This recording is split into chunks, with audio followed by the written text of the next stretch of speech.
રાધનપુર તાલુકાના નજુપુરા ગામ ખાતે આવેલ શ્રીરામ આશ્રમના સંત શ્રી અને કથાકાર બટુક મોરારીબાપુએ વડાપ્રધાન શ્રી અને મુખ્યમંત્રી પાસે ગૌમાતાને રાજ્ય માતા અને રાષ્ટ્રીય માતા જાહેર કરવા માગણી કરી।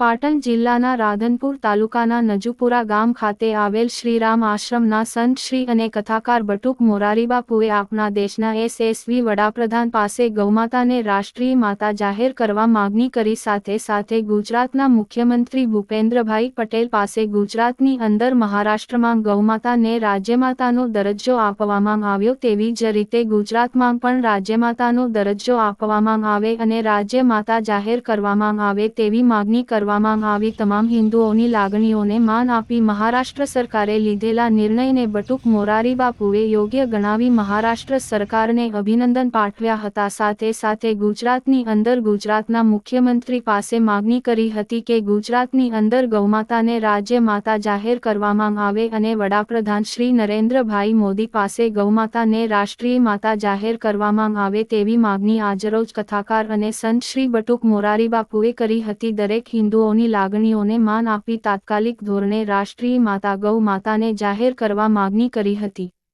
રિપોર્ટર રમીલા પરમાર સાતલપુરથી। જોતા રહો વિશ્વસર્જન ન્યૂઝ પાટણ। અમારી ચેનલ લાઇક કરો, સબસ્ક્રાઇબ કરો। જય શ્યારામ।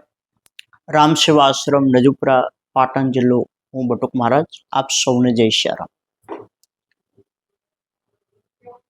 જ્યારે મહારાષ્ટ્ર સરકારે એને રાજ્ય માતા ગૌ માતાને રાજ્ય માતા તરીકે દરજ્જો આપ્યો છે, ત્યારે સૌપ્રથમ તો એ મહારાષ્ટ્ર સરકારને હું ધન્યવાદ આપું।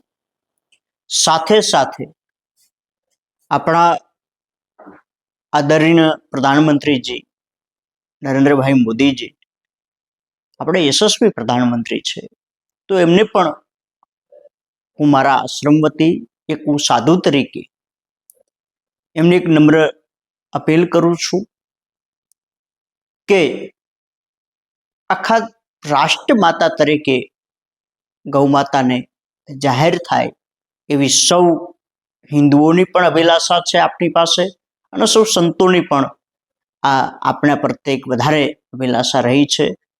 તો આદરણીય પ્રધાનમંત્રીજીને નમ્ર નિવેદન કે આના ઉપર વિચાર કરે અને જેટલું શક્ય હોય એટલું જલ્દી આને ગૌમાતા જાહેર કરે। સાથે સાથે આપણા ભૂપેન્દ્રભાઈ પટેલને પણ હું કહું કે રાજ્ય માતા તરીકે પણ જેટલું બને એટલું જલ્દી અને ગુજરાત રાજ્યની માતા ગૌ માતા એવો એમને દરજ્જો આપવામાં આવે એવી વિશેષ આ મીડિયમના માધ્યમથી બંનેને હું વિનંતી કરું છું। બીજું કે ગૌ માતા ને માતા જાહેર કરવી, કારણ કે કિસાન પ્રધાન દેશ છે અને એના દીકરાએ હજારો વીઘા જમીન ખેડી અને ખેડૂતોને આપી છે, અને આજ આપણે ગાડી અને ફ્લાઇટ સુધી પહોંચ્યા છે, એની પાછળ કોઈ કામ કર્યું છે, તો એના ધરોહરે કામ કર્યું છે, ગૌ માતાના દીકરાએ કામ કર્યું છે, તો એનું આ ઋણ ચૂકવવાનો સમય છે। તો ઋણ બીજી રીતે આપણે શું ચૂકવી શકીએ, પણ એને માતા તરીકે જાહેર કરી અને ભારત દેશ આનું ઋણ ચૂકવે એવી વિનંતી સાથે અસ્તુ। જય શ્યારામ।